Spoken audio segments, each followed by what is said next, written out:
So says the Ramban, says, Im tzadin atzmicha tihyeh ve'im lav. Who? Yadin elecha v'tzkayem ba'al korcha. He says the Rambam something incredible. He says the Rambam that everyone will have to go through a process called din.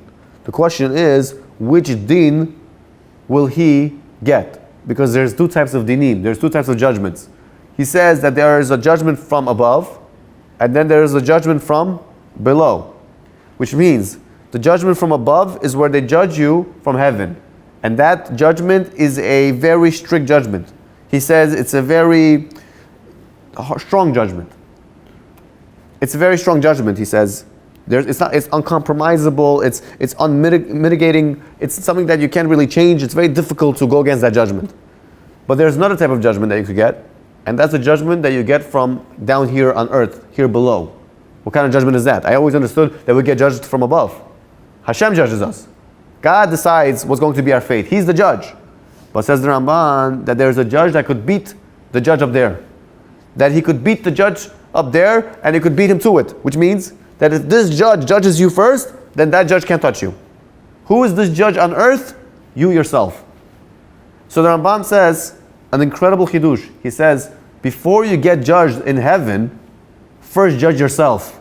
Do some introspection. You know what happens when you do that? God says, wait a minute, I was about to judge him. But I don't have to do that anymore. You know why? Because he judged himself. He already took upon himself the judgment.